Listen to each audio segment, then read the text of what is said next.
Oh, sorry. Kan ini saling terkait gitu ya. Apa orang muda, kunci HIV, dan hak kesehatan seksual dan reproduksi. Nah, waktu diskusi pada akhirnya aku menyimpulkan ada tiga pendekatan yang umum. Namanya, mungkin kalau teman-teman ada yang tahu, ini namanya SEED, Supply, Demand Question, and Enabling Environment. Jadi pendekatan biar kita bisa memahami di mana sih level kendalanya dan bagaimana kita melakukan intervensinya dan bagaimana kita sebagai orang muda juga bisa berbicara dan kita bisa sebagai orang muda bisa ngomong gitu untuk dan melakukan sesuatu untuk situasi atau kebutuhan dari orang muda. Nah, sorry ini ceritanya lah ya. Jadi kalau untuk demand creation-nya cenderung secara umum lebih kepada pendidikan tentang seksualitas. Um, Kemudian untuk supply question itu layanan yang memenuhi kebutuhan dan keunikan remaja, layanan kesehatan yang terutama. Dan terus yang ketiga adalah enabling environment, bagaimana orang muda bisa terlibat dalam perumusan program dan kebijakan pemerintah. Ketika kita berdiskusi, kebutuhan orang muda tentu sudah diketahui, kita sudah tahu semua. Tapi ada hanya untuk menyenangkan publik gitu. Jadi ada agak-agak, gimana ya kalau seandainya kita ngomongin pendidikan HKSR. Karena beberapa teman cerita, iya pendidikan di sekolah gue ada sih pendidikan KESPO ya. KESPO itu pun masuknya lewat PJOK, pendidikan jasmani olahraga, kalau nggak salah itu ya. PJOK, um, itu dia bilangnya, oh ya cuman lewat uh, berapa jam doang, padahal kan diskusi tentang kesehatan kan, apalagi tentang kesehatan seksual itu kan menarik ya. Kita bisa ngomongin tentang relasi, kita ngomongin tentang asertif dan sebagainya, tapi itu nggak dibahas, tapi banyaknya bahas lebih ke biologinya. Nah, sehingga aku bikin mapping lah, mind map, ada yang memang sudah pernah dapat, ada yang sudah pernah ada, memang tidak pernah dapat atau tidak pernah ada sama sekali, atau tidak tahu ada, tidak. Sebenarnya kalau modulnya itu udah ada dan pilot project-nya itu sudah dilakukan oleh beberapa mitra ya, kayak misalnya waktu itu Ari bekerja sama dengan Rogers waktu dalam program kita Speak Out, kita implementasi program daku, setara dan sebagainya untuk implementasi pendidikan seksualitas di sekolah, di SMP lebih tepatnya, di Semarang dan sebagainya, di 5 wilayah lainnya. Nah, ada oh, ada yang mau bicara, oke. Ada yang mungkin bahas pembahasan seksualitas itu agak something yang aneh, atau ada yang hanya sebatas tes dan nilai, udah cuman ticking the box gitu, kayak oh ya mereka udah paham kok tentang KESPO, and then cuma segitu aja gitu. Dan kemudian ada juga yang bahkan uh, mengajarkan jangan berhubungan seksual, maksudnya aduh jangan jangan jangan jangan jangan, tanpa menyampaikan solusi mengenai oh ada loh yang namanya uh, apa uh, kontrasepsi, kondom dan sebagainya, itu tidak dibahas. Kemudian SMA di Jakarta, silakan mungkin bisa juga cek di modul PJOK. Jadi ini ada salah satu teman Ari ngomong, HIV menular dengan menjadi gay. Jadi agak agak membingungkan sih pas aku baca modulnya, apa sih ini maksudnya? Kita juga nggak ngerti gitu sebenarnya maksudnya apa. Jadi kayak cenderung kayak bukannya mendidik malah mendiskriminasi. Terus juga guru tidak memberikan informasi yang komprehensif.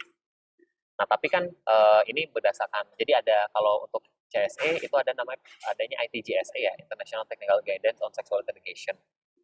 Kebutuhannya menarik nih, ada yang akurat secara ilmiah, harus berjenjang, jadi maksudnya SD, SMP, SMA itu berbeda sesuai usia, ada kurikulumnya, komprehensif, berdasarkan pendekatan hak asasi manusia dan lintas pendekatan dan konteks, jadi nggak bisa disamaratakan antara si anak muda di wilayah A dengan anak muda di wilayah B. Nah, untuk situasi pelayanan kesehatan, ini kita lebih menyoal mengenai unmet need layanan HKS orang muda. Sebenarnya penelitiannya banyak. Salah satunya dilakukan oleh Indi Muda juga. Jadi waktu itu kita sempat baca nih dan menarik, kita juga mendiskusikan hal ini. Tapi juga Ari juga waktu itu, ini aku cuma contohnya aja. Ari punya beberapa penelitian lainnya juga, mulai dari dampak ekonomi COVID, dampak ekonomi dan sosial mengenai COVID, yang di dalamnya juga membahas mengenai situasi HKSR di masa COVID. Waktu itu di awal-awal COVID ya, bulan Maret April. Mei. Ya, bulan Mei itu waktu diskap banget tuh, dan laporannya baru keluar bulan September. Terus kita juga sebelum COVID, kita bikin penelitian tentang adolescent friendly health services di Jakarta dan di Makassar.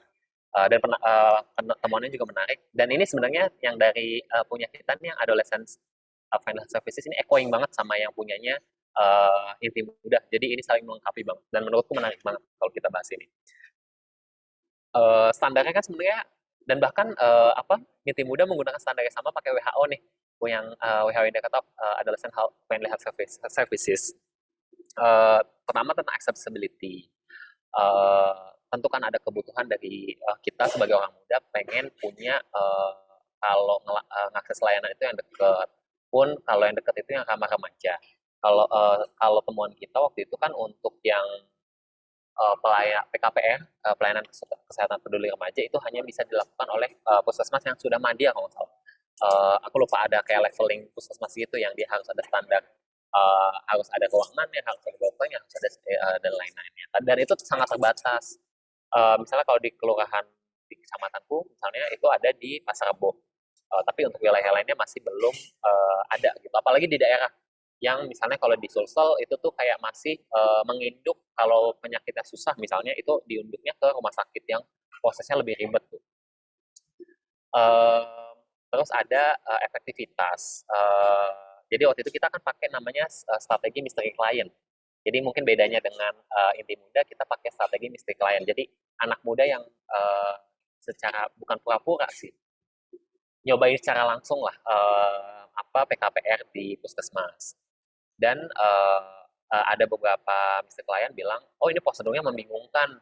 Ya meskipun sekarang udah ada yang bagus ya, kayak misalnya KTP udah, ya udah nggak usah pakai KTP deh, ya udah yang penting KTP lo mau tinggal di mana terserah lo deh. Nanti tinggal bayar 5.000. Kalau sekarang tuh bisa kayak gitu. Itu enaknya. Jadi dulu kan kita ada mungkin yang masih anak ya.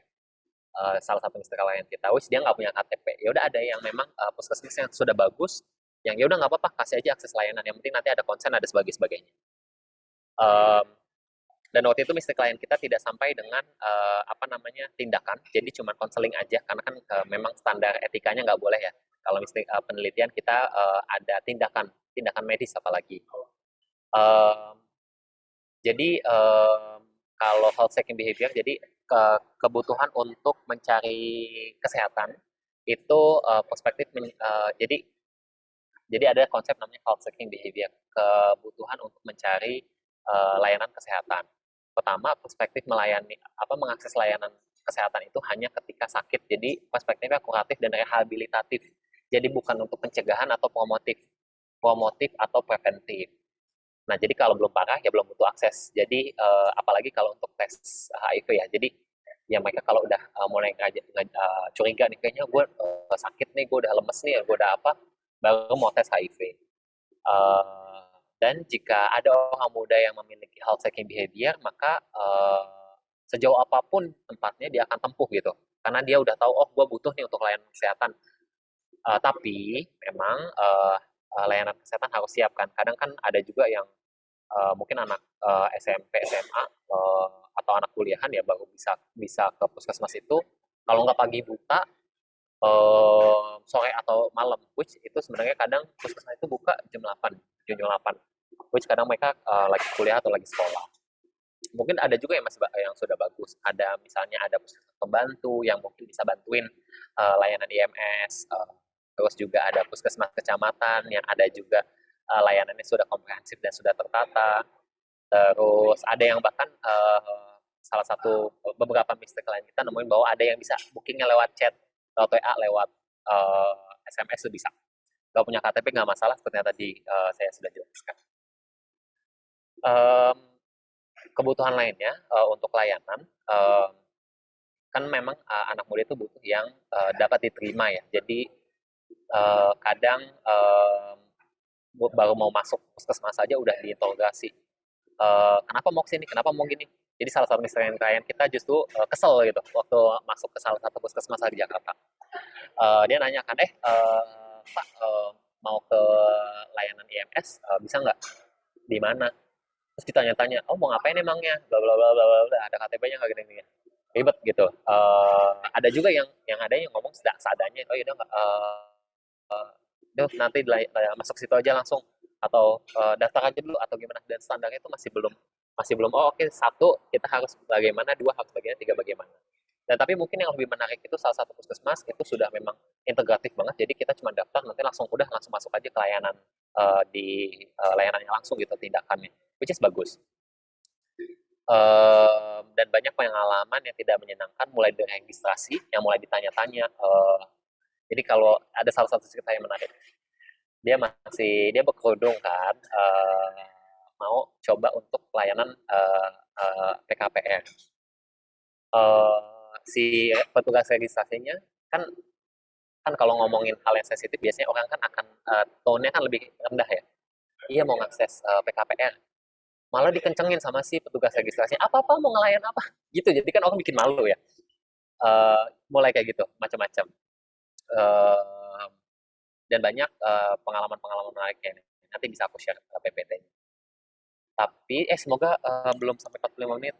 Belum. Masih banyak. Kalau tadi kan dari dua ya, masih dari si apa namanya, si lingkaran ini, kita udah bahas tentang demand creation, ada supply creation. Nah, kita bakal bahas enabling environment. Enabling environment itu kan lebih kepada kebijakan ya. Bagaimana kebijakan bisa memenuhi kesehatan populasi kunci. Jadi ada ketika kita diskusi mungkin di sini ada yang lebih expert yang bahas mengenai kebijakan secara langsung. Uh, ada banyak tantangannya, tapi ini yang kita dapat dari diskusi dengan teman-teman muda. Misalnya dengan teman-teman waria, kebutuhannya adalah misalnya adanya KTP dulu nih, mungkin ada beberapa puskesmas yang masih sulit ya, apalagi di daerah yang masih harus butuh KTP untuk dapat akses layanan. Tapi mungkin memang sudah banyak ya progresnya, sudah ada advokasi untuk mendapatkan KTP untuk teman-teman yang waria. Uh, tapi mungkin itu masih masih masih masih usaha dari teman-teman advokat atau teman-teman LSM lainnya. Dan terus untuk budaya kebijakan, untuk isu lainnya ada di kontrasepsi yang hanya diberikan kepada mereka yang sudah menikah. Ini ada di Undang-Undang Kependudukan atau Kesehatan gitu. Aku lupa. Dia ngomong, iya memang kontrasepsi itu hanya untuk mereka yang sudah menikah. Jadi sulit gitu untuk mengakses layanan yang kontrasepsi untuk mereka yang belum menikah, apalagi anak muda yang masih single gitu ya. Nah, ada salah satu cerita dari klien, ketika kita ke puskesmas, dia bilang, iya kan di ruangan PKPR itu ada kondom, kan maksudnya orang mah tinggal ngambil ya, memang udah disediain kayak kotak gitu loh, kayak tinggal ngambil, terus ditanya sama dia, sama si petugasnya, mau ngapain diambil ininya? Itu mah buat orang yang udah nikah aja, emang kamu udah nikah? Gitu ditanya ini. Jadi kan agak eh, mengkhawatirkan gitu ya. Dan terus ada beberapa upaya kriminalisasi untuk kelompok populasi kunci. Terutama waktu 2019 kan kita sempat ramai ya. Dan kita nggak mau lagi sih, Arif tidak mau lagi adanya kebijakan yang justru mengkriminalisasikan populasi kunci. Justru kita harusnya di-acknowledge gitu bahwa kita juga ada kebutuhan dan kita juga sebagai warga negara Indonesia. Um, dari temuannya Inti Muda yang tadi yang paper itu yang ini nih, survei layanan kesehatan reproduksi, ada yang satu menarik banget tentang partisipasi orang muda, sehingga aku juga mengechoing itu ke dalam di sini. Jadi pelibatan, bagaimana memastikan bahwa pelibatan orang muda itu bisa bermakna. Jadi nggak cuma ticking the box gitu kayak oh ya udah datang habis itu selesai. Um, Key pointnya adalah kita mau, orang muda mau kita dilibatkan untuk mendesain sampai dengan mengevaluasi program. Jadi bukan cuman bukan cuman oh ya udah ini programnya menurut lo gimana, habis itu ditinggalin, habis itu udah nggak ada follow up lagi. Tapi itu nggak enak kan. Padahal kita juga mau doing something gitu buat negara kita, buat bantuin teman-teman populasi kunci yang lainnya juga. Um, ada tiga, oh sorry, ini paper quote itu. Jadi ada tiga pendekatan yang perlu kita pastikan dalam melibatkan orang muda. Yang pertama adalah inklusivitas. memastikan bahwa nggak ada orang muda yang tertinggal. Terus ada juga capacity strengthening. Jadi ya kita mungkin tahu kebutuhannya seperti apa, tapi kita nggak tahu bagaimana cara menyampaikannya, bagaimana kita bisa berkontribusi sesuatu, bagaimana kita manage sesuatu, itu sulit kan bagi orang muda yang mungkin, apalagi kalau untuk teman-teman yang nggak terlalu privilege ya, kayak misalnya mereka yang mungkin pendidikannya rendah, atau mereka yang ada di desa yang nggak punya akses internet dan sebagainya, itu menjadi tantangan lebih tuh. Dan yang terakhir juga enabling environment. Jadi ada lembaga atau ada tempat di mana mereka bisa diajak gitu untuk ngomong. Nah, aku mengutip jadi salah satu yang pionir lah ya dalam partisipasi orang muda itu namanya Roger Hart. Roger Hart itu dia bilang, age discrimination against older people is recognized, but age discrimination against children is not. There is a universal tendency in families not to recognize the capacities of their children as a decision maker even when as workers they are critical to economy of the house. Jadi of the family. Jadi anak muda sebenarnya juga punya kemampuan untuk mengambil keputusan, tapi itu tidak di-acknowledge oleh keluarga atau bahkan dalam kebijakan. Sehingga banyak hal, oh ya, yang di penelitiannya ITI Muda itu bilang kayak gini, ada kebutuhan untuk anak muda di bawah 18 tahun yang mereka belum punya KTP dan mereka harus mendapatkan konsen dari orang tua. Dan itu justru menyulitkan orang muda. Itu harus di-tackle betul. Ini juga jadi hal diskusi kita di hari.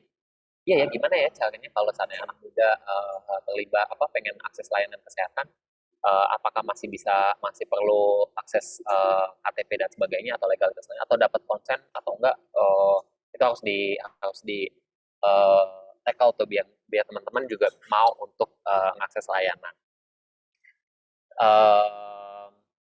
Dan ada ini waktu itu aku terlibat dalam pengembangan bunga partisipasi, ini namanya the flow of participation. Jadi bunga partisipasi ini adalah metafora tentang bagaimana kita melibatkan orang muda. Lebih ke manajerial sih. Jadi dan bagaimana orang muda bisa bisa lebih powerful. Maknanya buat orang muda biar bisa tahu di level mana sih kita sebagai orang muda terlibat dalam sebuah pengambilan keputusan, baik itu program ataupun kebijakan. Kalau tadi aku udah bilang tentang inclusivity, capacity strengthening, and enabling environment, di sini juga sudah ter-capture gitu. Mulai dari inclusivity-nya, terus enabling environment. Apa saja sih enabling environment?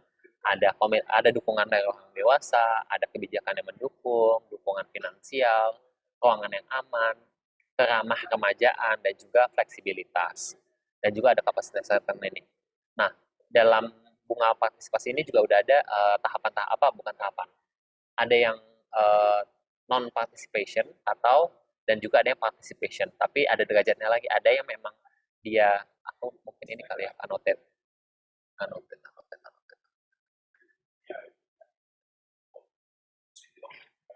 Ya anyway lah. Ada juga yang tentang bagaimana anak muda nih di sini di level yang kembang-kembangnya ini di mana orang muda terlibat secara bermakna. Nanti mungkin kalau aku punya waktu kita bisa diskusi lebih lanjut kali ya dengan teman-teman inti muda dan teman-teman yang datang di hari ini. Dan juga tentunya orang muda juga punya harus memiliki ini nih, harus memiliki voice, harus punya tanggung jawab, kemampuan untuk mengambil keputusan, kemampuan untuk memilih, dan juga adanya informasi. Dan sebenarnya ada ini ketutupan, aku ini dulu deh, aku naikin dikit. Ada namanya commitment from young people. Jadi komitmen dari orang muda untuk bisa. Jadi kalau kita mau dilibatkan, orang muda mau dilibatkan, kita harus menunjukkan bahwa kita berkomitmen. Dan di sini adalah forum kita untuk menunjukkan komitmen kita gitu, mau gue harus lakukan sesuatu nih. Nah, maknanya apa sih kalau kita punya partisipasi orang muda yang bermakna, kita bisa menjadi lebih berdaya, kita bisa mendapatkan hak kita, terutama dalam partisipasi, dan juga kita bisa mengeksersis hak kita sebagai warga negara, karena negara yang demokratis itu adalah negara yang melibatkan warga negaranya, terutama orang muda yang terlibat dalam pengambilan keputusan, kebijakan atau program yang berkaitan dengan orang muda.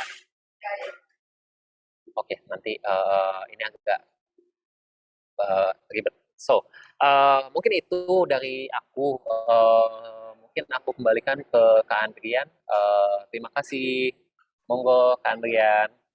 Oke, terima kasih banyak Kak Jojo. Wah, keren banget ya. Kita banyak dapat informasi nih tentang orang muda khususnya. Bahkan kadang-kadang orang mudanya itu sendiri nggak tahu tentang dirinya sendiri ya. Dan tadi kita dapat sedikit banyak bahkan informasi-informasi yang berdasarkan data tentang orang muda di Indonesia. Yang tadi saya rangkum, hari ini ada 3 area ya, yaitu kesehatan, lalu ada toleransi, dan yang terakhir tadi Kewirausahaan Kak Andrian. ya betul, itu dia. Mohon maaf. Lalu tadi juga ditegaskan sama Kak Ari bahwa orang muda itu merupakan populasi yang cukup banyak ya ternyata di Indonesia ya, cukup banyak, dan yang perlu juga diingatkan bahwa orang muda itu bukan hanya ada di kota, tapi di pedesaan juga banyak ya, bahkan lebih banyak ya Kak Ari ya. Kak Ari, sorry Kak Jojo. Kak Jojo lebih banyak ya ternyata ya di desa dibandingkan di kota. Dan itu yang harus menjadi perhatian bagi semua pihak, khususnya penyedia layanan, sehingga tidak mendiskriminasi atau tidak membedakan bahwa kebutuhan itu di desa juga sama butuhnya, tidak dianggap kota lebih butuh daripada desa gitu, bahwa dua wilayah ini sama butuhnya. Lalu tadi juga Kak Jojo menjelaskan terkait 3 pendekatan berbasis teori perubahan, yaitu melalui demand creation, supply, enabling environment, yang di dalamnya merupakan banyak sekali informasi yang didapat, yaitu termasuk kebutuhan pendidikan tentang seksualitas, di mana banyak sekali kebutuhan yang disampaikan. Jadi adanya pendidikan tentang seksualitas yang akurat secara ilmiah, lalu berjenjang dan lain-lain, termasuk tadi juga ada sharing pengalaman tentang yang unik tadi, satpam sinis ya Kak Jojo ya. Tadi Paham sini sih, betul. ada pengalaman nemu satpam sinis, itu yang saya catat. Iya, Jadi kayaknya paham sini nanti bener. mungkin layanan harus belajar ke BCA ya, biar satpamnya ramah-ramah gitu. Ramah-ramah ya Mas ya. Iya betul. Ramah-ramah dan bisa membuat kita lebih nyaman mengakses layanan. Dan tadi key point-nya juga saya sudah catat, yaitu menarik sekali bahwa orang muda itu harus bisa berperan lebih ya. Kita harus bisa menjadi desainer juga dari sebuah program, bisa berperan sebagai pengambil keputusan juga, walaupun memang sejauh ini ruangnya tidak diberikan cukup untuk kita. Tapi ada hal-hal penting yang wajib dimiliki bila ingin terlibat secara bermakna, yang seperti tadi disampaikan sama Kak Jojo dari Aliansi Remaja Independen. Terima kasih banyak Kak Jojo. Nanti cara jawabnya kita di akhir aja ya, kita bareng-bareng sama Ibu Ratna dari Kemenkes. Terima kasih sekali lagi. Lalu kita lanjut aja ke Ibu Ratna dari Kementerian Kesehatan Republik Indonesia. Halo Ibu Ratna, apa kabar? Ya, baik Mas Andrian. Puasanya lancar, Bu? Insya Allah. Tetap semangat ya, Bu ya. Oke, nah teman-teman, Ibu Ratna ini akan menjelaskan terkait program apa aja sih yang ada di Indonesia untuk orang muda. Tanpa berpanjang-panjang, silakan Ibu Ratna, saya persilahkan. Ya, terima kasih Mas Andrian. Selamat siang teman-teman semua. Orang-orang muda ya berarti ya. Tadi disebutkan bahwa orang muda menurut Aliansi Remaja Independen itu 15 sampai 24 tahun. Tentu saya berada di lingkungan atau di forum yang isinya anak-anak saya nih ya, karena seumuran dengan anak-anak saya semuanya. Anak saya udah hampir 25 gitu, jadi memang saya ada di forum anak-anak saya. Dan saya pada siang ini ditugaskan untuk menyampaikan program-program di kesehatan, tapi ya nggak semua program ya, hanya program di kesehatan saja yang akan saya tampilkan sesuai dengan komunikasi yang saya terima dari teman-teman inti muda. Saya izin screen dan mudah-mudahan suara saya cukup terdengar jelas karena di Jakarta sekarang tadi ini gelap ya, habis hujannya nggak deras tapi hujan angin dan banyak petir. Jadi mungkin di perjalanannya nanti koneksi saya kurang bagus ya. Saya izin matikan dulu kameranya supaya meminimalkan gangguan. Adik-adik sekalian, teman-teman yang hadir di dalam forum ini, kalau kita tadi mendengarkan yang disampaikan oleh Mas Jojo ya tentang harapan-harapan dari orang muda dalam mengakses pelayanan kesehatan ya, semua pelayanan kesehatan, khususnya pelayanan kesehatan untuk remaja ya. Saya sudah catat beberapa di antaranya, tapi nanti kita akan lihat ya teman-teman bahwa yang disampaikan oleh Mas Jojo itu sebagian besarnya memang akan terkait dengan sistem yang ada di Indonesia, bukan hanya kesehatan, tapi sistem yang ada di Indonesia, dan mungkin sistem yang tersedia di Indonesia itu akan sangat terkait dengan sebenarnya kemampuan Indonesia sendiri. Gitu ya. Saya akan sampaikan beberapa hal seperti di slide ini, jadi bagaimana komitmen Indonesia di dalam Sustainable Development Goals, kemudian bagaimana permasalahan kesehatan prioritas yang kita hadapi ya, kita hadapi itu artinya bukan pemerintah yang hadapi ya, tapi kita semua karena kita ada di Indonesia. Kemudian transformasi kesehatan yang sekarang dilakukan ya oleh jajaran kesehatan, kemudian dukungan pendanaan yang saya akan angkat adalah dana dekonsentrasi nanti, lalu upaya penanggulangan HIV/AIDS ya di Indonesia, kemudian dikaitkan dengan standar pelayanan minimal yang menjadi tugas pemerintah daerah, kabupaten, kota. Kemudian saya akan sedikit sampaikan tentang pendekatan siklus kehidupan dalam pelayanan kesehatan, lalu tentang kesehatan jiwa. Adik-adik sekalian, Indonesia menjadi salah satu negara yang memang berkomitmen untuk bisa mencapai target di dalam tujuan pembangunan yang berkelanjutan. Salah satunya adalah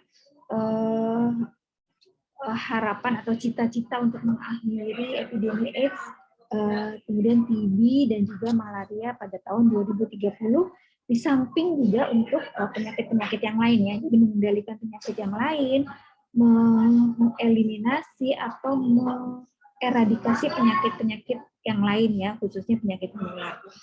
Selanjutnya teman-teman, saya ambil slide ini dari slide-slide yang sering dipaparkan oleh para pimpinan di Kementerian Kesehatan ya, baik oleh Menteri Kesehatan, kemudian Wakil Menteri Kesehatan, dan pimpinan-pimpinan yang lain. Kalau saya bukan pimpinan, saya hanya staf yang ditugasi untuk mengurus HIV/AIDS di Indonesia ya. Jadi katanya berdasarkan data yang ada kita punya banyak sekali masalah kesehatan. Tapi masalah kesehatan yang dari dulu ada dan sampai sekarang masih tetap ada, nggak hilang-hilang ya, makanya disebut masalah kesehatan yang persisten adalah ini tadi ya, harapan hidup manusia di Indonesia yang lahir pada tahun 2018 itu dibandingkan dengan negara lain kita masih termasuk rendah ya, 71 ya. Tapi ini untuk yang kelahiran tahun 2018 ya. Kalau kelahirannya tahun yang sebelumnya 2018 pasti umur harapan hidupnya lebih rendah lagi ya kan. Kemudian angka kematian ibu ya itu juga cukup tinggi per 100.000 kelahiran hidup. Kemudian angka kematian bayinya kita masih cukup tinggi. Angka stunting kita juga cukup tinggi, kemudian dibandingkan dengan negara-negara lain di Asia Tenggara ya, dan di regional Asia. Kemudian yang nggak enak memang kita juara ketiga nih untuk kasus tuberkulosis di dunia. Kemudian kebanyakan di Indonesia kematian itu diakibatkan karena penyakit tidak menular ya. Kemudian masih banyak anak-anak usia 15 tahun ke atas yang merokok nih, prevalensi merokok pada anak usia 15 tahun ke atas di Indonesia cukup tinggi. Ini tentu menjadi masalah kesehatan karena kalau merokok itu hanya berpengaruh pada si orang yang merokoknya saja sih nggak apa-apa gitu ya, tapi masalahnya ketika dia merokok kemudian punya sakit, menjadi sakit akibat merokoknya, yang sakitnya itu termasuk penyakit katastrofik ya. Katastrofik itu artinya penyakit itu menyedot sumber daya yang besar untuk mengatasinya, maka itu udah masuk ke ranah kesehatan masyarakat. Adik-adik sekalian, kalau dilihat lagi untuk kematian ya, melihat, mencermati penyebab kematian di setiap siklus kehidupan yang kita hadapi sekarang. Jadi kematian itu penyebabnya kan banyak ya, tapi penyebab terbesar nih di setiap siklus kehidupan itu dipotret. Di antaranya ada di masa bayi ya, kemudian di masa anak-anak, di masa remaja, lalu di masa dewasa dan lansia ya. Kebanyakan sih memang penyakit menular ya di situ, termasuk tuberkulosis dan infeksi menular seksual di situ. Kemudian berdasarkan masalah kesehatan prioritas tadi, ini saya mau membawa adik-adik semua ke arah kenapa kemudian kebijakan kesehatan itu sekarang seperti ini adanya gitu ya. Kira-kira didasarinya karena melihat pada masalah kesehatan prioritas tadi. Berdasarkan permasalahan tadi, kemudian Kementerian Kesehatan berkomitmen untuk melakukan transformasi sistem kesehatan.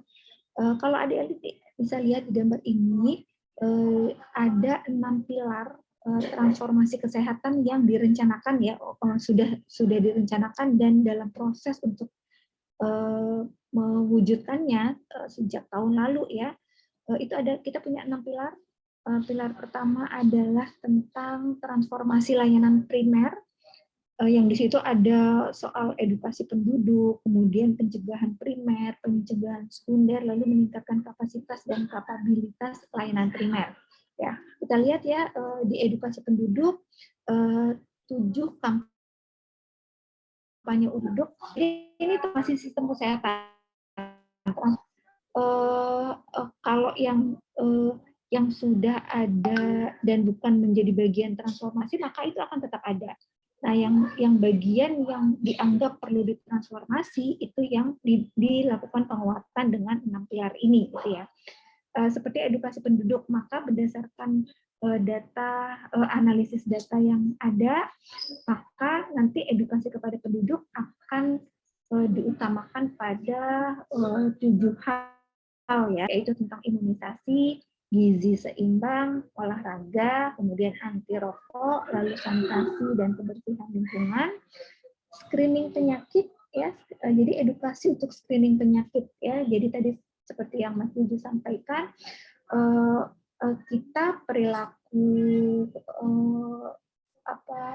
kesehatan kita masih belum cukup dini gitu ya. Artinya kita baru mencari bantuan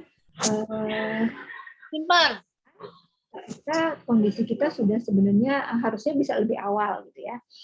Jadi ini screening penyakit menjadi bagian dari transformasi layanan primer, karena screening itu adalah tahapan awal sekali dari kita menuju kepada testing gitu ya. Screening itu harusnya dilakukan oleh semua masyarakat gitu ya, tidak hanya orang-orang yang sudah punya gejala sakit ya, kalau kita bicara tentang sakit atau tidak sakit.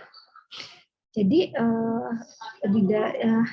isu yang disampaikan oleh Mas Jojo tadi tentang perilaku kesehatan kita ini menjadi perhatian di dalam salah satu pilar transformasi kesehatan. Pencegahan primer ya, di situ ada imunisasi rutin, salah satu antigen yang akan ditingkatkan dalam imunisasi rutin adalah HPV ya. Vaksinasi atau imunisasi HPV yang itu gunanya untuk mencegah terjadinya kanker leher rahim atau kanker serviks ya. Kemudian di pencegahan sekunder itu nanti ada screening 14 penyakit penyebab kematian tertinggi di tiap sasaran usia. Memang HIV tidak masuk di dalam 14 penyakit penyebab kematian tertinggi ya, tapi HIV masuk di dalam salah satu, nanti akan dilihat di slide berikutnya ya, salah satu prioritas yang menjadi perhatian pemerintah ya dalam penanggulangan penyakit secara umum. Kemudian meningkatkan kapasitas ya dan kapabilitas layanan primer. Di situ pastinya termasuk juga tentang kualitas ya.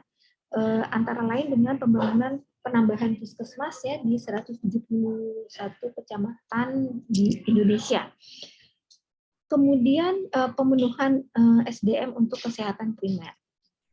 Lalu kalau lihat sekarang ya sebenarnya teman-teman, kalau teman-teman melihat puskesmas yang ada di Indonesia, baik yang di daerah-daerah urban, perkotaan maupun di daerah rural ya pedesaan, kalau kita lihat yang di daerah rural itu memang ada kendala kendala SDM ya. SDM-nya mungkin di puskesmas yang harusnya ada dokter masih ada sekarang, utamanya di Indonesia bagian timur, puskesmas yang belum punya dokter. Kalaupun ada dokternya ya, puskesmas itu kalau teman-teman menyadari dia itu kayak apa ya, tempat curahan semua program kesehatan ya, semua program kesehatan baik yang itu tentang kesehatan ibu dan anak, termasuk remaja di situ, kesehatan untuk gizi, untuk kesehatan lansia, untuk penyakit menular, penyakit tidak menular, kesehatan jiwa, kesehatan lingkungan, semua pokoknya itu masuknya ke puskesmas. Padahal orang-orang di puskesmas adanya ya segelintir itu aja gitu ya, nggak susah untuk nambah gitu. Jadi akibatnya mungkin satu orang itu harus memegang beberapa program sekaligus. Di samping dia harus melakukan pelayanan pada jam-jam pelayanan ya. Jadi dan dia karena memegang beberapa program, satu orang itu mungkin harus melakukan aktivitas di dalam gedung pada jam-jam pelayanan dan kemudian melanjutkan dengan aktivitas di luar gedung pada waktu-waktu tertentu atau pada di luar jam kerja gitu. Kemudian di pilar kedua dari transformasi adalah transformasi untuk pelayanan rujukan. Jadi di sini berusaha meningkatkan kualitas ya rumah sakit dengan layanan di dalamnya agar kita bisa setara dengan negara-negara lain baik di Asia Tenggara, di Asia maupun juga di dunia gitu ya, dengan membangun rumah sakit yang kayak punya sister hospital gitu ya, dengan rumah sakit di negara lain yang memiliki pelayanan yang bagus gitu. Kemudian ada transformasi layanan kesehatan lainnya yang mungkin saya tidak terlalu banyak bahas. Yang saya akan banyak bahas adalah yang di layanan primer dan juga di layanan rujukan. Teman-teman sekalian, di dalam layanan primer tadi ya sudah disebutkan bahwa dalam upaya promotif preventif nanti ada edukasi dan pemberdayaan masyarakat. Kemudian ada pengendalian penyakit yang berbasis masyarakat yang di situ melalui upaya kesehatan berbasis masyarakat dan ada pelibatan swasta di situ. Kemudian ada penemuan kasus baru penyakit menular ya, karena itu menjadi tugas jajaran kesehatan untuk bisa melakukan penemuan kasus baru penyakit menular. Tentu saja di situ untuk kesuksesannya harus mengikut sertakan masyarakat. Lalu pemenuhan sarana dan prasarana serta obat dan alkes tidak saya bahas tadi di slide sebelumnya sudah ya. Kemudian dalam hal tata kelola manajemen baik untuk pelayanan esensial, pelayanan dasar, pelayanan esensial dan pelayanan rujukan ya.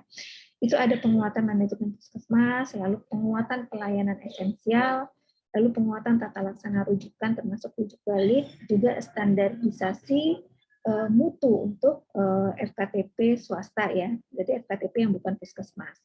Karena tadi ya kenapa kita sekarang melihat juga FKTP swasta?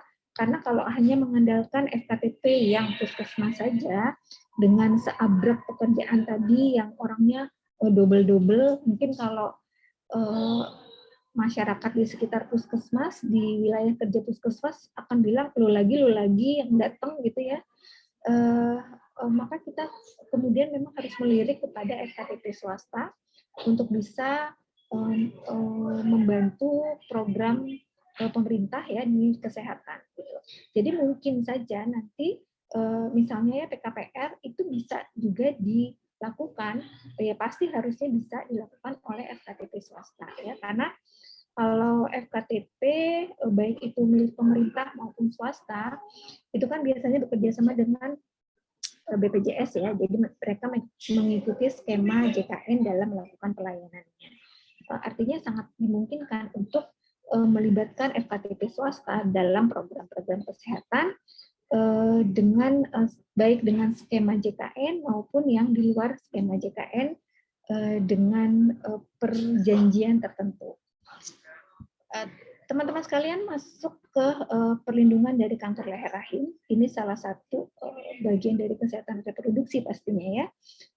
Di mana kita tahu bahwa kanker serviks atau kanker leher rahim merupakan jenis kanker dengan jumlah penderita paling banyak kedua di Indonesia ya, pada wanita tentunya.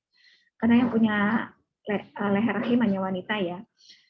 Dan menempati urutan ketiga kematian akibat kanker. Jadi ini kanker leher rahim merupakan kanker yang cukup penting, harus dihindari. Itu maksudnya dicegah. Karena Indonesia itu kan negara yang baru mau akan maju ya, jadi kita belum masuk ke negara maju, tapi juga kita bukan juga negara berkembang lagi gitu sekarang. Jadi kita masih di tengah-tengah nih antara mau maju sama kalau kita tidak punya strategi yang tepat, kita nggak jadi maju nanti gitu, nggak jadi negara maju. Gitu. Jadi kita masih floating ya. Kalau dengan kondisi ekonomi kita yang sekarang, mengatasi kanker itu akan menjadi beban yang sangat berat buat negara, gitu ya. Jadi kita akan lebih memilih strategi melakukan pencegahan daripada nanti kalau udah kejadian kanker, ya biayanya akan besar, kerugiannya tidak hanya ekonomi tapi juga kerugian sosial. Sumber kita kehilangan sumber daya manusia yang potensial dan lain-lain. Pokoknya kerugiannya akan sangat banyak baik material maupun non material ya. Dan kanker leher rahim ini merupakan satu-satunya kanker yang bisa dicegah dengan imunisasi saat ini ya. Karena mungkin aja nanti ada lagi jenis-jenis vaksin lain yang ditemukan yang bisa mencegah kanker lainnya. Karena kebanyakan kanker leher rahim itu disebabkan oleh infeksi HPV, Human Papillomavirus, yang merupakan salah satu penyakit yang menyebabkan salah satu penyakit infeksi menular seksual. Ya, HPV itu nantinya akan diberikan kepada anak perempuan pada usia kelas 5 SD dan kelas 6 SD atau sederajat ya. Jadi nggak cuma anak yang sekolah aja yang dikasih, tapi yang nggak sekolah juga tetap dikasih. Jadi supaya gampang, pokoknya usia-usia anak kelas 5 SD, anak kelas 6 SD gitu, itulah diberikan HPV ya. Akan dilaksanakan di 34 provinsi secara bertahap. Kemudian teman-teman, adik-adik sekalian, ini adalah perluasan deteksi dini di layanan primer, utamanya pada screening penyakit penyebab kematian tertinggi yang tadi sempat saya bilang bahwa memang tidak ada HIV di situ ya. Tapi ada kanker serviks yang sebenarnya erat kaitannya dengan penanganan atau pencegahan infeksi menular seksual. Selanjutnya teman-teman sekalian, saya ini lewatkan saja ya yang ini ya. Dalam transformasi layanan rujukan tadi sudah saya sebut ya bahwa salah satunya yang akan dilakukan adalah membuat rumah sakit unggulan ya yang menjadi center of excellence di ASEAN. Dan kita juga melakukan sister hospital dengan rumah sakit unggulan di luar negeri. Jadi kalau tadi kita bicara tentang service excellence, kita bicara tentang pelayanan yang ramah, pelayanan yang enak gitu ya diterima ya, baik di layanan primer maupun di layanan rujukan. Saya rasa Indonesia sekarang bergerak ke arah sana, adik-adik semua ya. Tentu saja apakah kita akan bisa mencapai cita-cita itu memiliki layanan kesehatan yang sampai satpamnya aja baik gitu, itu perlu proses ya, pasti perlu proses karena kan kalau kita lihat layanan baik atau tidak baik itu kan pasti akan sangat bergantung pada SDM yang ada di situ ya. Kaitannya banyak nih, bergantung pada SDM-nya, bergantung pada kekuatan ekonominya juga nih. Kalau SDM-nya sejahtera, pasti dong layanannya juga bagus. Itu manusiawi ya, kita nggak bisa juga menafikan hal seperti itu ya. Ketika pendapatannya bagus, kualitas kehidupan seseorang bagus gitu, pastinya dia akan bisa memberikan layanan yang lebih baik gitu kira-kira. Kemudian adik-adik sekalian, ini saya lewatin aja ya. Ini saya lewatin. Dalam melakukan pelayanan kesehatan itu pasti ada didukung oleh sumber-sumber pembiayaan ya. Yang udah jelas pelayanan kesehatan pasti didukung dengan belanja negara ya, baik di pusat maupun di daerah ya.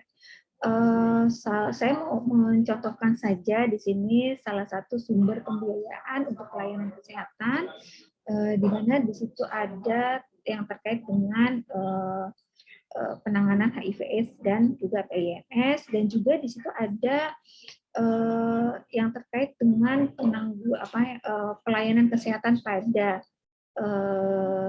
remaja juga di situ ya. Kemudian saya akan lanjut ke ini. Saya lanjut ya. Ya, masuk ke upaya penanggulangan HIV/AIDS ya. Adik-adik sekalian, kita punya beberapa pilar dalam penanggulangan HIV/AIDS yang standar seperti juga penanggulangan penyakit-penyakit yang lain, yaitu promosi kesehatan. Di situ ada promosi kesehatan, berarti ada kesehatan reproduksi, kemudian ada edukasi dalam hal pencegahan dan juga penanganan kasusnya ya. Kemudian ada pilar pencegahan, ada pilar deteksi atau penemuan kasus. Di sini masuk screening tadi ya. Kemudian ada pilar penanganan kasus. Termasuk dalam penanganan adalah dukungan psikososial. Tadi sama yang disampaikan dengan Mas Jojo tadi, ada enabler yang perlu ada ya kalau mau upaya penanggulangan HIV/AIDS di Indonesia berhasil dengan baik, yaitu ada keberpihakan, kebijakan, dan juga aturan-aturan hukum ya, kemudian terbebas dari stigma dan diskriminasi, juga terbebas dari kekerasan berbasis gender atau gender based violence. Teman-teman, adik-adik sekalian, kalau kita lihat dari pandemi COVID-19 sekarang ya, pandemi itu kan penyakit ya, COVID itu penyakit, dan pandemi adalah situasi penyakit itu yang dia meluas. Ketika kita bicara tentang penyakit, pandemi ya, penyakit yang menjadi pandemi, kita bisa lihat bahwa itu sebenarnya mengajarkan kepada masyarakat umum bahwa masalah kesehatan itu tidak bisa hanya diselesaikan oleh jajaran kesehatan ya. Lihat aja di COVID ya, kalau Kementerian Dalam Negeri nggak ikutan, kemudian TNI Polri nggak ikutan dalam mengatasi pandemi COVID, kalau Kementerian Sosial nggak ikutan, Kementerian Perhubungan nggak ikutan, Kementerian apalagi ya semua, kayaknya semua kementerian lembaga itu semua ikut melakukan penanggulangan untuk COVID-19 gitu. Baru dia bisa diatasi dengan cepat gitu ya. Hal yang sama dengan HIV dan juga penyakit-penyakit yang lain atau masalah kesehatan yang lain. Menanggulanginya tidak bisa hanya dari sektor kesehatan.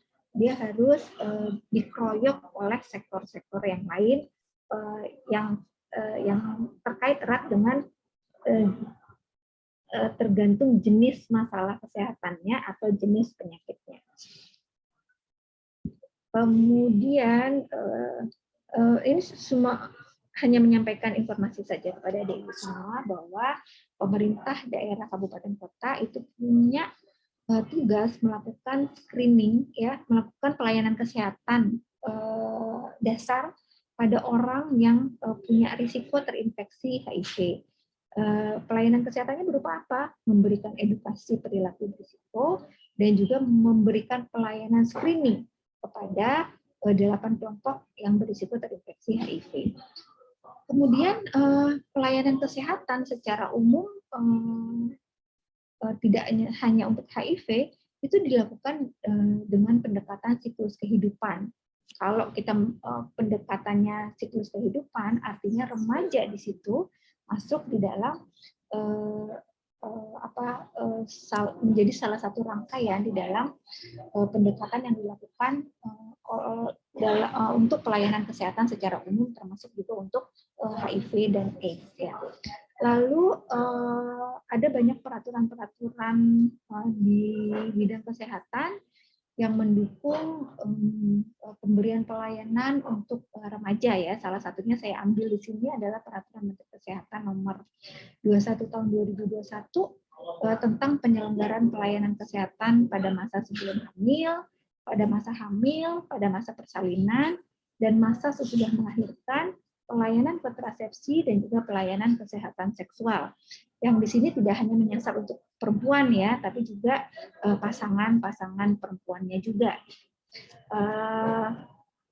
Saya tidak bacakan semua isinya Permenkes, ya, tapi secara umum saya cuplik beberapa hal yang diatur, ya. Misalnya,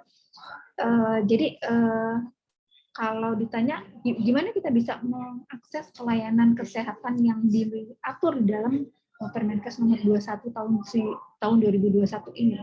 Di dalam Permenkes ini dituliskan bahwa pelayanan kesehatan sesuai dengan judul Permenkesnya itu bisa diakses di fasilitas pelayanan kesehatan milik pemerintah, milik swasta, atau bisa juga diakses di luar fasilitas pelayanan kesehatan. Dan itu akan dilakukan oleh tenaga kesehatan dan atau tenaga non-kesehatan, ya. Jadi pemberian pelayanannya oleh tenaga kesehatan dan atau juga tenaga non-kesehatan.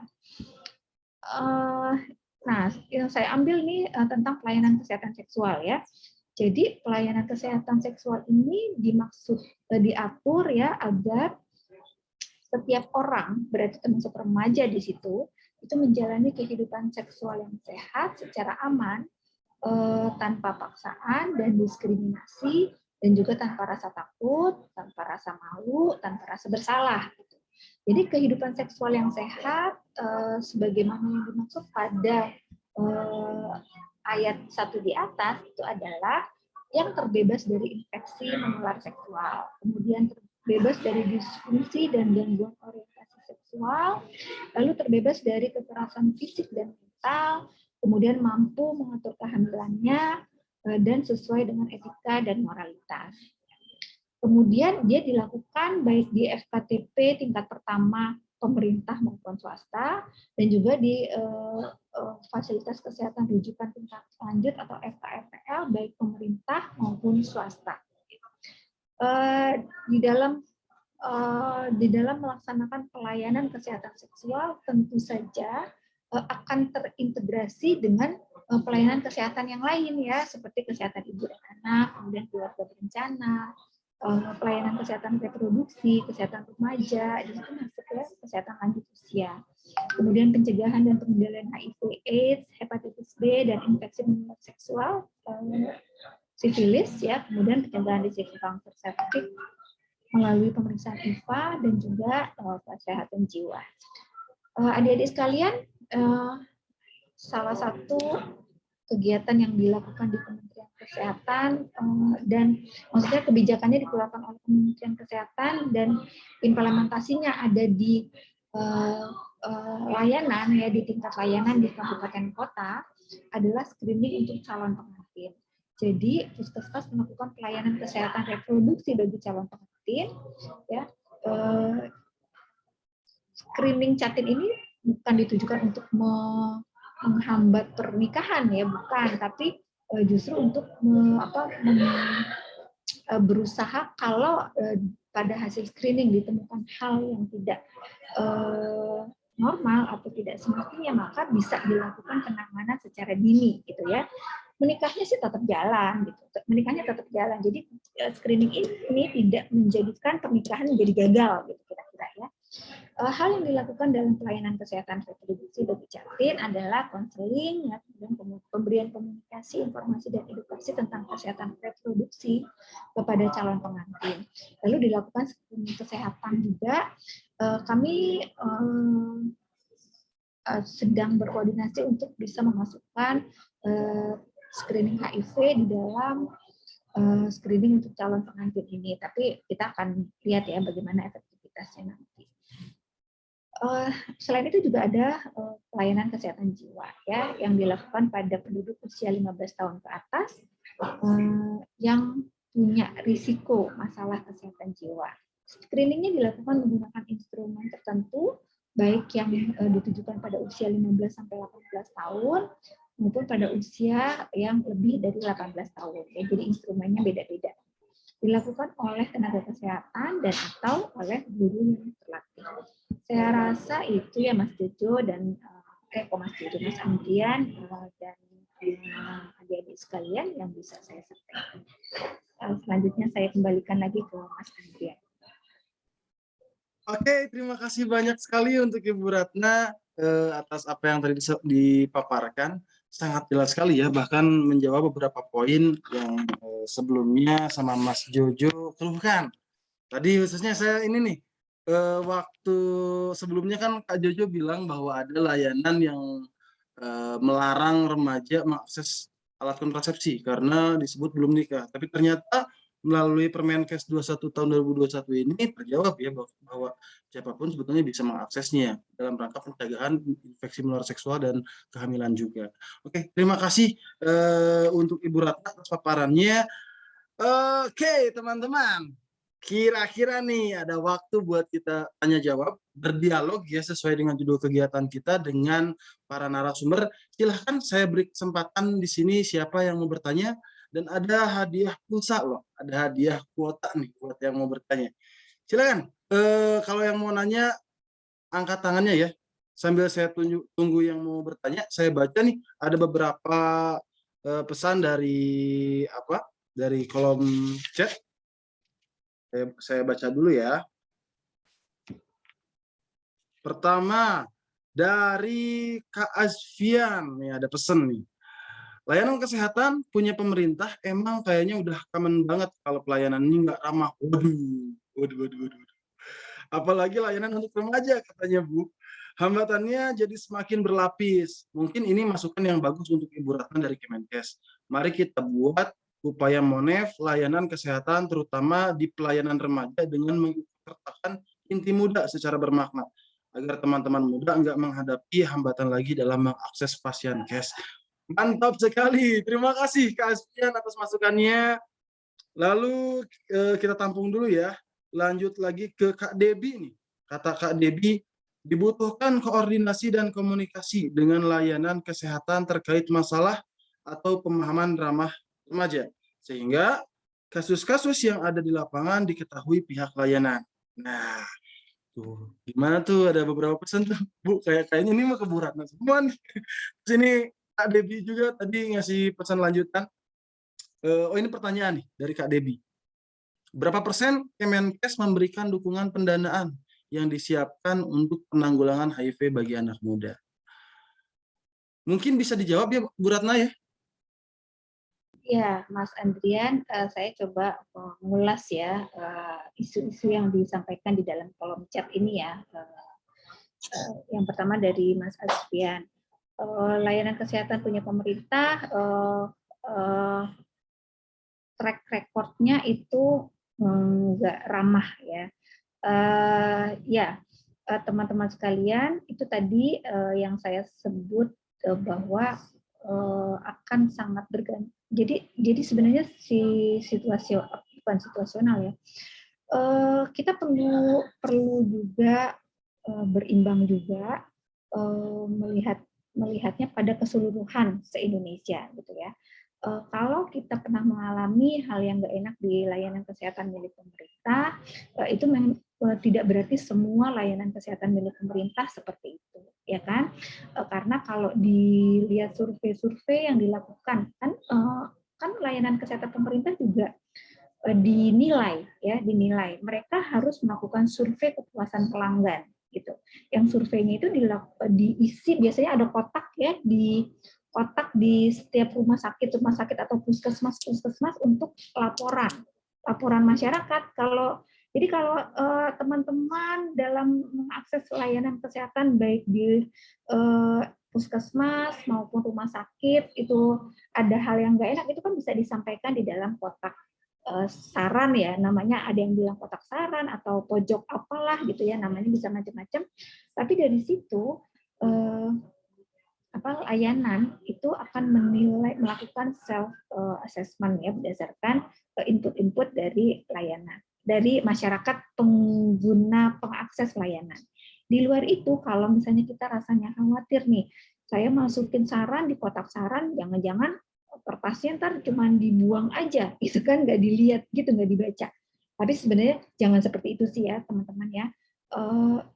Semua nggak hanya layanan kesehatan ya, toko,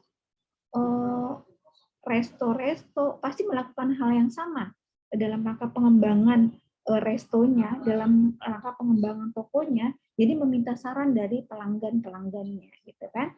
Sama nih rumah sakit, puskesmas juga minta saran dari pelanggannya untuk perbaikan diri, gitu. Tapi kalau misalnya nggak yakin, gitu ya, kan di Kementerian Kesehatan dan saya rasa di rumah sakit atau di dinas kesehatan itu mereka punya saluran untuk menyampaikan keluhan, ya kan? Kalau di Kementerian Kesehatan ada Halo Kemkes, ya. Halo Kemkes itu adalah saluran yang dibuka untuk semua masyarakat tanpa kecuali untuk menyampaikan mau menyampaikan pertanyaan boleh, mau menyampaikan keluhan boleh, menyampaikan saran boleh. Semuanya ditindaklanjut tuh, semuanya akan ditindaklanjut, ya. Kemudian kalau sekali lagi ya, kalau tadi kan sempat diangkat sama Mas Jojo tentang perbedaan pelayanan kesehatan, perbedaan pelayanan di puskesmas di kota sama puskesmas di desa, gitu ya. Sebenarnya sih nggak ada diskriminasi secara struktural dalam hal pelayanan kesehatan puskesmas di kota maupun di desa, gitu ya. Tapi kan itu sangat tergantung pada, jadi baik tidak baiknya puskesmas itu akan sangat tergantung pada SDM di situ. Gitu. Umumnya di perkotaan itu sistem kesehatannya sudah tertata lebih bagus ya, sehingga dengan sistem yang lebih bagus itu pelayanan kesehatan ikut jadi lebih bagus. Sementara kalau yang di desa cenderung sistem kesehatannya memang belum bagus gitu. Memang kita belum bisa menyamaratakan sistem kesehatan walaupun standarnya ada ya, tapi pelaksanaannya itu kita tidak bisa kontrol secara langsung. Paling kontrolnya itu lewat evaluasi yang dilakukan gitu. Dan juga tadi saran-saran dari pengguna layanannya sendiri gitu ya, input atau laporan dari pengguna layanan. Kemudian yang disampaikan oleh Mbak Devi benar bahwa kita butuh koordinasi dan komunikasi dengan layanan kesehatan terkait masalah atau pemahaman ramah remaja ya. Kalau teman-teman sempat lihat atau mengakses layanan kesehatan di DKI ya, umumnya layanan kesehatan di DKI itu sudah lebih baik ya dibandingkan dengan di tempat-tempat ya. Itu tadi akan seperti yang saya bilang sangat erat kaitannya dengan kekuatan sistem kesehatan di tempat itu ya, di daerah setempat ya, dan juga pasti akan dengan sistem kesehatan yang baik pasti akan berpengaruh pada ujungnya lagi kesejahteraan lagi gitu. Karena semua sistem itu pasti dibuat, dikuatkan, dibagusin dalam rangka menyejahterakan semuanya, baik pemberi layanan maupun pengguna layanannya. Kemudian kalau ditanya berapa persen Kementerian Kesehatan memberi dukungan pendanaan yang disiapkan untuk penanggulangan HIV bagi anak muda. Jadi gini, kalau penanggulangan HIV/AIDS itu kan ditujukan kepada baik orang dengan HIV, ya orang dengan HIV itu di segala kelompok usia, ya. Jadi pokoknya kalau dia orang dengan HIV, dia tahu statusnya, maka itu tugas negara untuk memberikan layanan pada hal yang jadi nggak semuanya juga gitu. Itu sama dengan penyakit lain ya. Jadi misalnya orang kena kanker nih, orang kena kanker, pemerintah akan memberikan fasilitasi pembiayaan bagi orang yang terkena kanker, tapi nggak semua kebutuhan orang dengan kanker itu terpenuhi oleh pemerintah ya. Karena kan Indonesia masih segini adik-adik semua ya. Kalau Indonesia udah kaya nanti mungkin semua penyakit ditanggung secara penuh oleh negara gitu ya. Tapi saya rasa nggak ada negara di dunia yang menanggung secara full ya kebutuhan pasien yang sakit semua penyakit gitu. Jadi nggak mungkin ada sih negara yang nggak sanggup bangkrut negaranya nanti. Jadi memang pasti ada sharing budget ya. Ada sharing risiko di situ gitu. Jadi kalau penanganan orang dengan kanker sebagiannya ada di tanggung pemerintah, sebagiannya lagi harus keluar out of pocket ya. Karena di kita jaminan kesehatan kita kan masih preminya masih kecil, kecuali kalau nanti preminya udah gede banget gitu ya, baru nanti out of pocket-nya akan makin kecil gitu. Nah, untuk HIV juga sama ya. Mau dia bayi, mau dia balita, mau dia lansia, mau anak muda atau dewasa, ada bagian-bagian yang ditanggung oleh pemerintah, ya. Ada bagian-bagian yang memang nggak bisa ditanggung oleh pemerintah, gitu. Ya, misalnya orang HIV pada anak muda, kalau untuk urusan tesnya kan ditanggung pemerintah. Kemudian urusan obatnya ditanggung pemerintah, obat ARV-nya ya. Beberapa obat infeksi oportunistik masih ada sebagian di luar itu nggak ditanggung pemerintah gitu karena pemerintahnya belum sanggup. Nanti kalau Indonesia udah jadi negara kaya mungkin akan sanggup. Artinya ada yang harus out of pocket ya, harus dikeluarkan, biaya yang harus dikeluarkan oleh setiap orang yang punya sakit tertentu gitu ya, di luar yang sudah dijamin oleh pemerintah.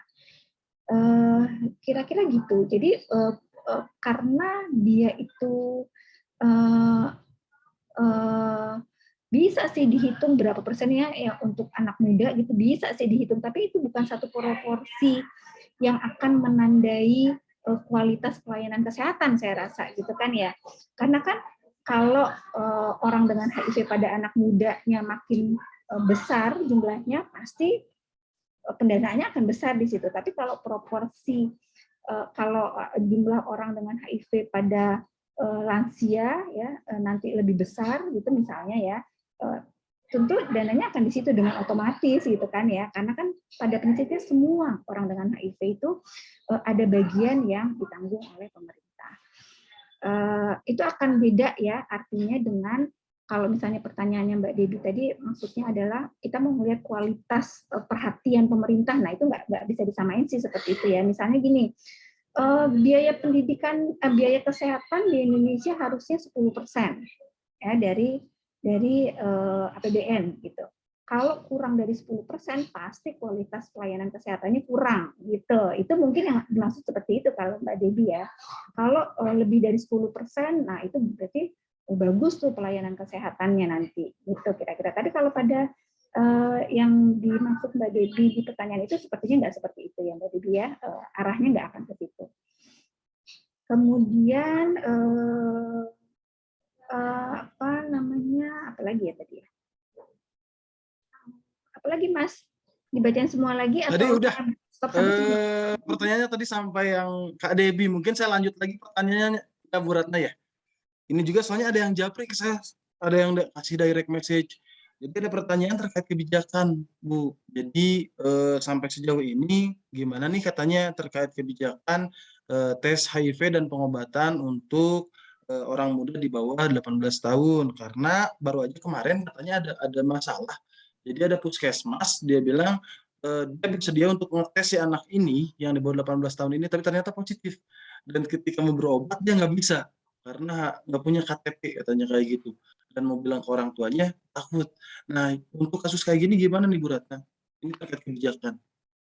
Mungkin bisa dijawab ini dulu ya. Ya, jadi adik-adik sekalian, tadi beberapa kali disebut tentang KTP ya dalam mengakses layanan. Jadi sebenarnya yang diminta dalam mengakses layanan itu sebagai syarat untuk mengakses layanan itu bukan KTP, tapi NIK, nomor induk kepegawaian.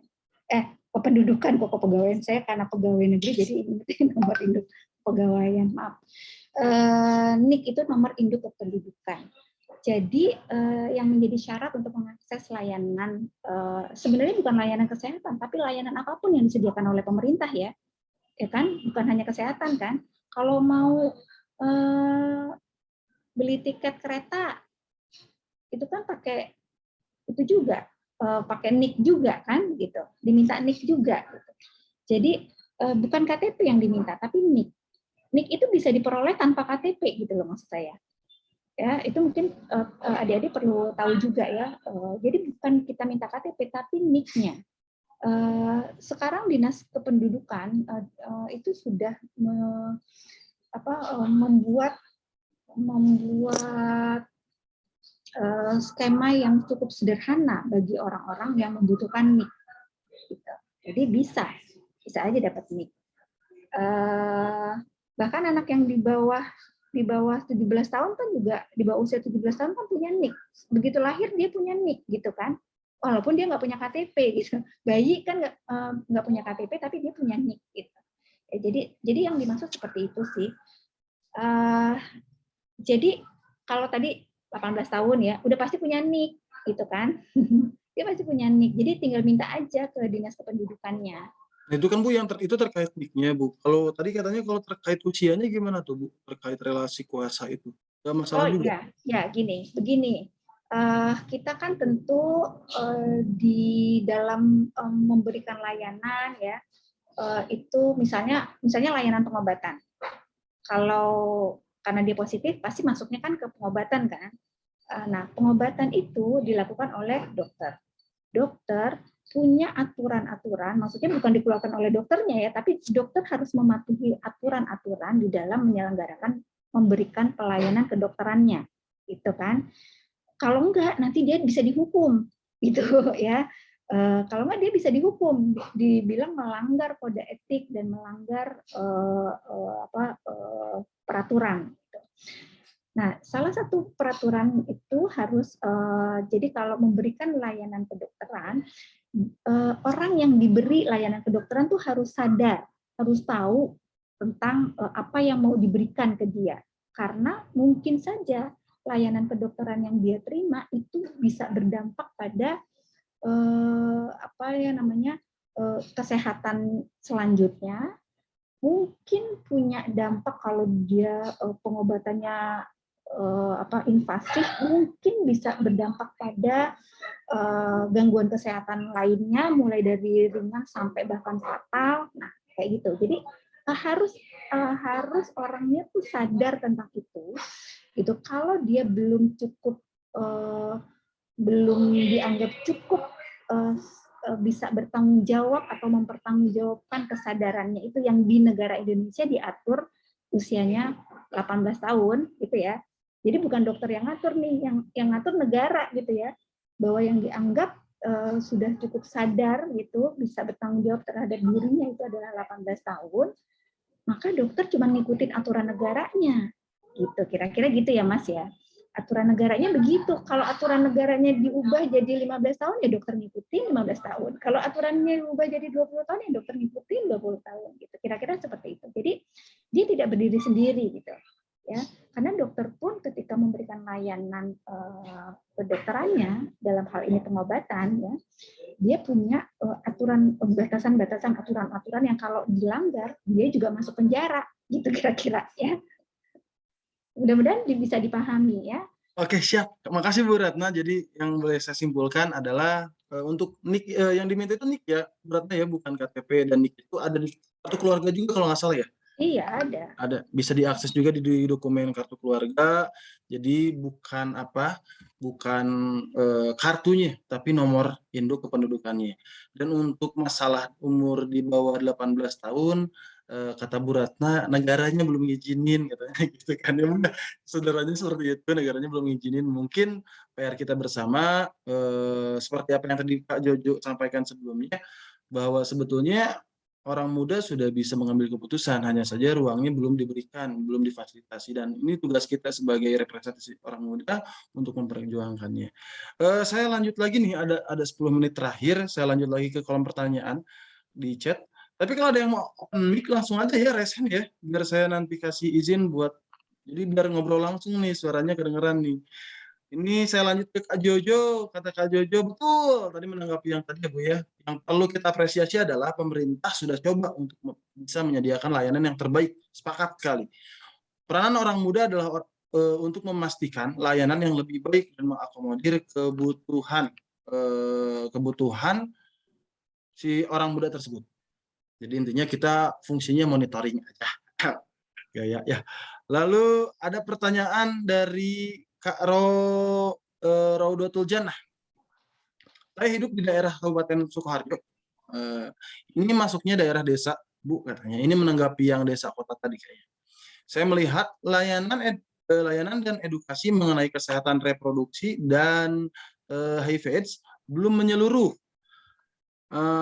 dan terkadang masih dianggap tabu. Gimana sih sejauh ini usaha yang dilakukan Kemenkes supaya dapat menjangkau di daerah desa? Kemudian, apakah Kemenkes ada diskusi kepada Kemendikbud mengenai pendidikan kesehatan reproduksi di sekolah atau jalur pendidikan?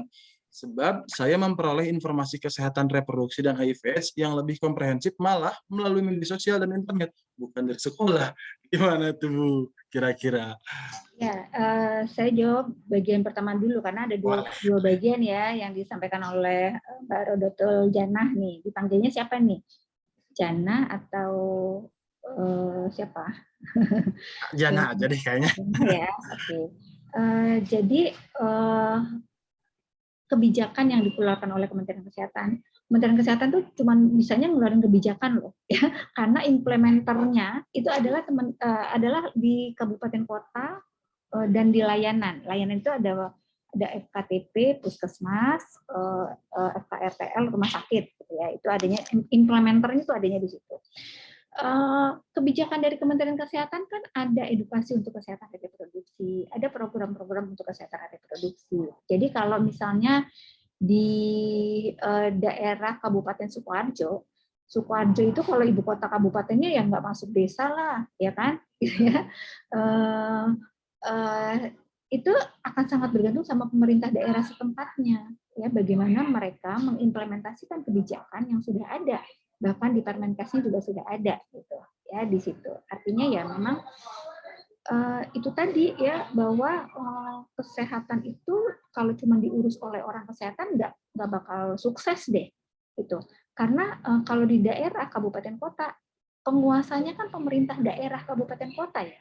Pemerintah daerah kabupaten kota itu yang menentukan prioritas yang ada di kabupaten itu.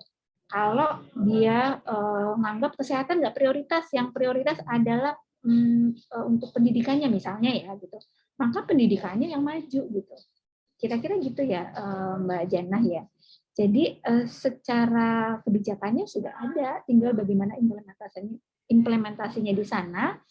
Tapi sayangnya dengan desentralisasi yang kita anut sekarang ya, lagi-lagi ini aturannya negara ya, bukan aturannya dari kesehatan gitu. Kita desentralisasi. Desentralisasi artinya pemerintah daerah itu punya kewenangan untuk mengatur daerahnya sendiri gitu.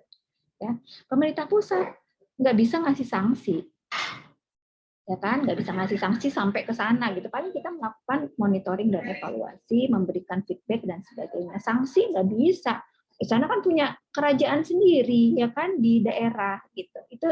Itu ya ada plus minus dari desentralisasi, ya, sistem desentralisasi. Lagi-lagi balik ke sistem yang diatur oleh negara kita sendiri. Kemudian bagian kedua dari pertanyaan Mbak Jana ini, apakah sudah ada diskusi tentang kesehatan reproduksi dari Kemenkes ke Kemendikbud? Sudah ada ya. Tapi kan setiap kementerian itu punya kebijakan, dan setiap kebijakan yang dikeluarkan oleh kementerian pasti diketahui oleh presiden, ya nggak sih? Kan menteri itu kan pembantunya presiden, bukan? Gitu kan? Menteri pembantunya presiden. Karena presiden yang memilih menteri, pekerjaan menteri itu semuanya dikoordinasikan oleh presiden. Jadi kalau presiden bilang kamu harus begitu, ya kementeriannya begitu. Bilang ke Kementerian Kesehatan kamu harus melakukan ini, ya kementeriannya melakukan ini.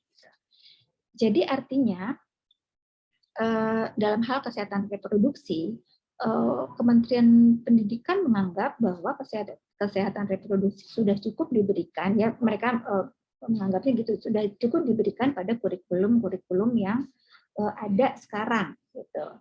Ya, nama mata pelajarannya bukan kesehatan reproduksi, tapi mata pelajaran yang lain di dalamnya masuk konten kesehatan reproduksi. Jadi menurut Kementerian Pendidikan itu sudah cukup. Gitu. Nah, sekarang kalau ditanya, kalau misalnya Mbak Jana merasa bahwa informasi tentang kesehatan reproduksi yang lebih komprehensif itu didapatkan dari media sosial dan internet. Nah, itu nggak cuma kesehatan reproduksi aja, Mbak Jana, ya kan? Di apapun gitu ya. Sebenarnya di kurikulum mata ajar di sekolah yang lainnya gitu ya. Itu kita akan lebih kaya kalau dapat dari yang lain. Apalagi nanti nih pendidikan kurikulum merdeka ya. Sekarang namanya kurikulum merdeka, di mana anak sekolah itu anak didik itu bisa milih mata ajar yang dia sukai gitu ya. Hanya mata ajar yang dia sukai. Nah, itu inilah gitu ya, lebih kalau di luar yang kita pilih, nah kita bisa carinya melalui sumber-sumber yang lain. Kira-kira gitu ya Mbak Jana, mudah-mudahan bisa nangkap nih apa yang saya maksud ya. Oke, makasih Ibu Ratna untuk jawabannya. Semoga Kak Rodotul Janah bisa menerima jawabannya ya, bisa cukup menjawab pertanyaan dari Kak Rodotul Janah. Dan satu pertanyaan terakhir ya, boleh Ibu Ratna ya? Dari Kak Asfian lagi nih, Asfian Hamzah. Saya mau tanya, katanya Bu Ratna, terkait konsumen rokok di bawah umur yang dapat berpotensi menjadi penyakit katastropik. Bagaimana terkait ketersediaan program atau layanan konseling untuk gangguan penggunaan zat, khususnya penggunaan rokok itu sendiri bagi remaja, Bu? Terima kasih. Katastropik nih, Bu. Ya. Jadi kan tadi kan ya, untuk penyakit-penyakit yang penanggulangannya atau mengatasinya itu butuh biaya besar, maka yang dilakukan pemerintah adalah mencegahnya gitu. Jadi upaya gimana caranya mencegah supaya anak usia 15 tahun yang prevalensi merokoknya sekarang itu cukup meningkat gitu. Jadi dari tahun ke tahun meningkat terus gitu. Itu dicegah gitu dengan edukasi, pengetahuan terkait seputar merokok ya. Bahayanya seperti apa, risiko yang bisa kita hadapi seperti apa. Pada anak-anak remaja yang sudah terlanjur merokok dan semua orang yang sudah terlanjur merokok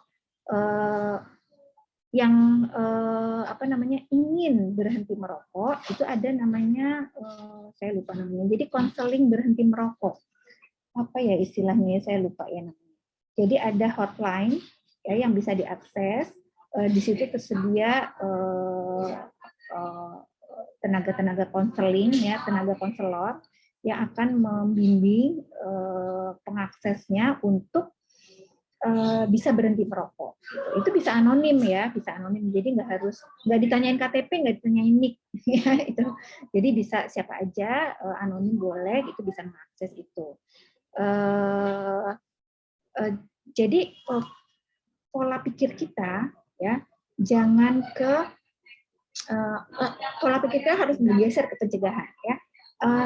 Jangan pola pikirnya udah dong biarin dong gue ngerokok ya. Nanti yang penting kalau saya udah ngerokok, kalau ada penyakit negara ikut tanggung jawab. Nah, jangan kayak gitu. Habis uangnya negara. Nanti nggak bisa untuk kesejahteraan yang lain. Padahal akan lebih baik kalau kita dalam kondisi sehat. Ya, dalam kondisi sehat. Kalaupun yang sudah terlanjur sakit, tetap ada bagian tanggung jawab negara untuk bisa mengatasi. Hanya saja perlu disadari kita semua bahwa karena keterbatasan kemampuan negara, pasti yang ditanggung oleh negara juga terbatas gitu. Itu harus kita sadari banget gitu. Sehingga kita akan lebih bijak memilih bahwa mendingan nggak sakit deh gitu kalau di Indonesia gitu ya, karena kemampuan pemerintahnya masih segitu gitu kan. Gitu. Kira-kira gitu ya adik-adik semua ya. Siap, makasih Bu Ratna. Oke teman-teman semua, terima kasih. Akhirnya kita sampai di ujung acara ya, karena kita sudah sampai jam 3 nih.